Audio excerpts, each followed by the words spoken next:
You're watching Chasing News with Bill Spadea. History made in New Jersey on Monday when a joint committee of the state legislature passed 3 bills that bring the legalization of marijuana one step closer to reality in New Jersey. Joining us now, former Lieutenant Governor Kim Guadagno. Pretty sure you're not for these bills, Kim. What is your stance on this, and tell us why? Look, let's set aside for a moment the medicinal aspect of it. I don't think there's a lot of debate about medical marijuana. Set that aside. I'm talking only about recreational marijuana. The bill that was passed out of committee this week is a disaster on every level for every parent in the state of New Jersey. In a state that's already the highest overdose state in the country, you're going to allow recreational marijuana for our children. 8 states have passed recreational marijuana. Canada has passed recreational marijuana. It's not rocket science to get it right.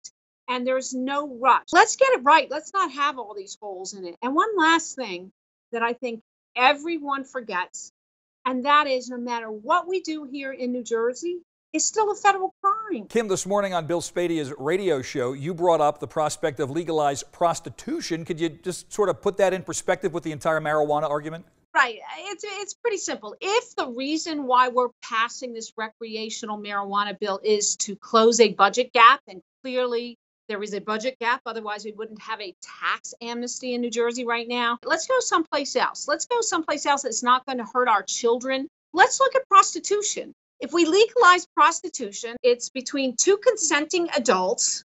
We could help the women. We could cut out that middleman, whose name I will not say on television, and we will still generate income.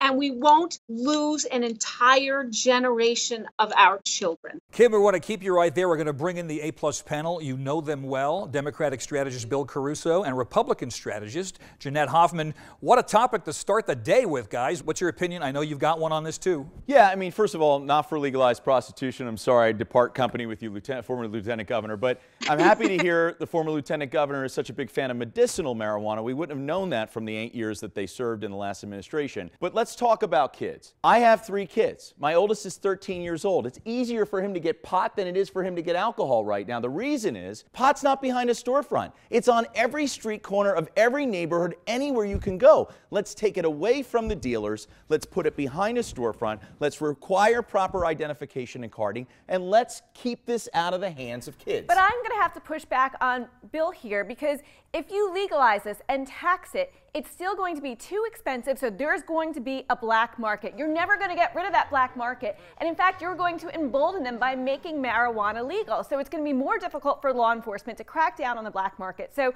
I'm a parent. I have very big concerns about this legislation. I have concerns about my kids, about the edibles that these big marijuana companies are targeting to kids. Adults aren't looking to buy gummy bears. I have concerns about the social justice issue, which, some leaders in the black community call it social injustice, because big marijuana companies are going to target minorities. Well, Jeanette and Bill, you're fired up. Kim, let me ask you real quick. What's this all about in your opinion? Is it a portion, or is it all one way or the other? You know it's all about the money. The social justice can be fixed by simply changing our criminal laws. We can fix that. But Bill talked about his 13-year-old. Well, I want to talk about my 18-year-old who's going to get in a car.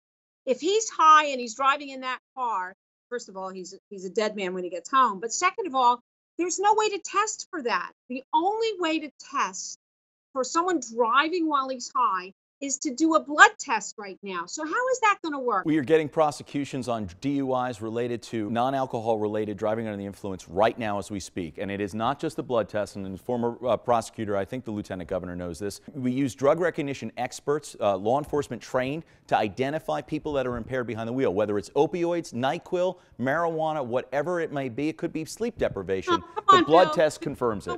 There's no money in the legislation for any There of absolutely is, and the other thing that's in this legislation is there's absolute language in here that prohibits the marketing to children of any product, whether it's gummies, edibles, anything of the sort. It's in the bill. All right, former Lieutenant Governor Kim Guadagno, thank us. A-plus panel, wow, what a topic.